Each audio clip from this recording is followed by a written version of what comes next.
আমাদের একটু উৎসব, কিন্তু তুমি কখনো আমাদের জাতীয়ভাবে কোন নেতাকর্মীকে হয়রানি করেনি।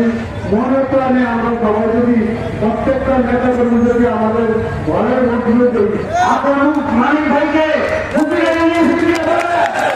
বাংলাদেশকে প্রতিহত করে বিএনপিকে জয়লাভ করে মানিক ভাই ধানের শীষকে জয়লাভ করবে। আপনারা আমাকে সমর্থন করে ধানের শীষের ভোট চাবেন জনগণের কাছে।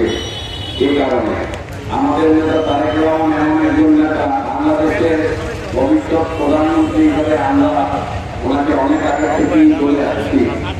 উনি শুধু বাংলাদেশ জাতীয়তাবাদী দলের প্রধানমন্ত্রী হবেন না, উনি বাংলাদেশের প্রধানমন্ত্রী হবেন।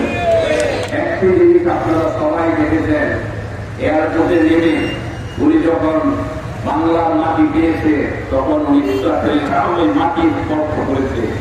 মাটির প্রতি যে ওনার একটি মমত্ব এবং ভালোবাসা, সেটাই প্রমাণ করে তারেক রহমান বাংলাদেশের জনগণের প্রধানমন্ত্রী হবে।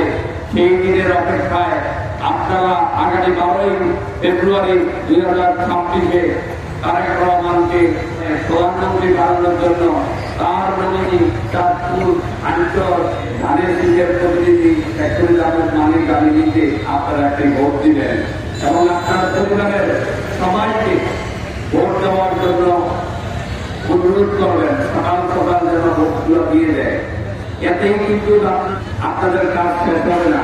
আপনারা আপনাদের মতো করে প্রচারণা করবেন যাতে আমরা বিপুল ভোটে জয়লাভ করতে পারি।